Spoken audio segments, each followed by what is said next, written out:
কিন্তু খালা আপনার ছেলে তো আমরা ফিরে দিতে পারবো না, বা সামগ্রিকভাবে সবসময় হয়তো এসে পাশে দাঁড়াতে পারবো না, কিন্তু আগামীকাল ঈদ, জাস্ট আপনার মুখে একটু হাসি ফোটানোর জন্য বা আপনাদের এই আরশেদের পরিবারে একটু হাসি ফোটানোর জন্য।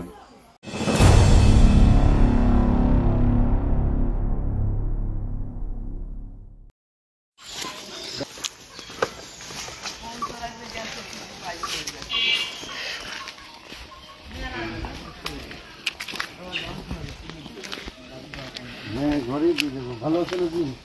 ভালোই আছি, ভালোই আছি বাবা। ও বাবা, আমি ভালোই আছি। আমার বেটার কত দিন আর তুই যে আমার বেটা নাই আবার বাবা। আরশেদ আমার কাছে একটা ভ্যান চাইছিল, আমি শুনেছি, মোবাইলে দেখেছি বাবা রে। আরশেদ আমার কাছে একটা ভ্যান চাইছিল, কিন্তু আমি শেষ বেলায় আর দিতে পারিনি বলতে যখনই মনে হয় বাবা করছি ওইটা যায় আবার। যাই হোক, সমস্যা নাই। আজকে আগামীকাল তো ঈদ, তো আপনার জন্যে চাল সব ঈদের সামগ্রী বা খাবার দাবার সব কিছু নিয়ে আসছি। আরশেদের বউ কোথায় গেছে? কামে গেছে না, আরশেদের জন্য খুব খারাপ লাগে জানেন, ও কারো ক্ষতি করে কত কিছু আনলেন আমার বেটাটা নিয়ে, করলেও তাদের এক বেলা কাম, তারপরে ফোন তো আসতেছে না।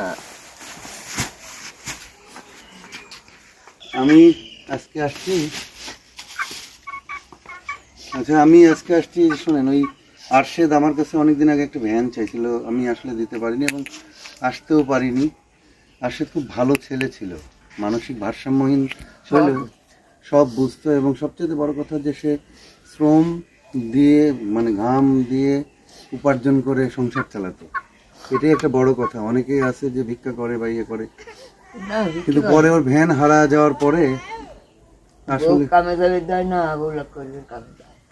ও কাম করে আমার কাছে কয়নি দাম, ও কামে যায়, তোমার কাছে কয়নি আমার বউ কামে যায়, ওখানে চাই কিনতে খাই অত বউ কামে যায়।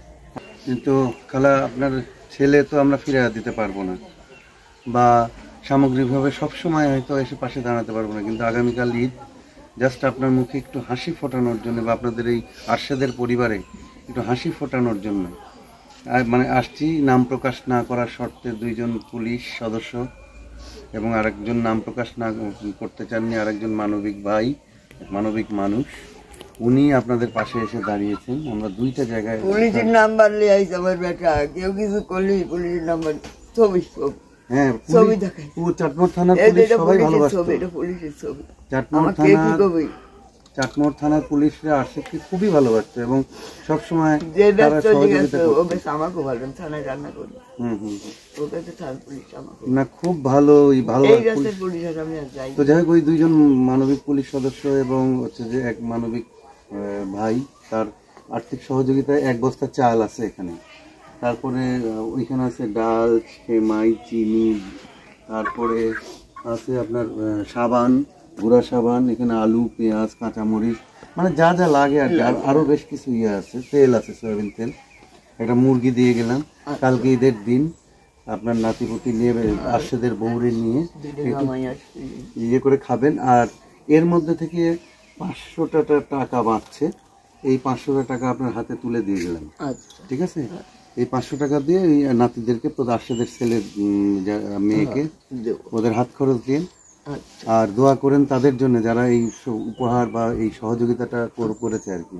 আল্লাহ আমার একটা আবদার আছে, একটু আমার বৌমাটার স্তরে সবাই একটু না, অবশ্যই আমি কখন বাঁচবো কখন যাবো আমি না, আপনি আমার অফিস তো চিনে আসছেন, আমার অফিসে যাবেন, যদি কখনো কোনো সমস্যা হয় আমি আসি। আসলে আরশেদের জন্য আমারও মন খুব কাঁদে। তুমি আমার তো তুমি যতদিন বেঁচে থাকো আমার বউটার পর না, সেটা ঠিক আছে। বউটার বাপ নাই, মাও নাই, ভাই নাই, বোন নাই, শ্বশুর নাই, স্বামীও নাই, বর্তমান বউটার কেউ নেই, এক আমি বা এটা সহজ সরল, আরশেদ ছিল একেবারেই সহজ সরল ছেলে।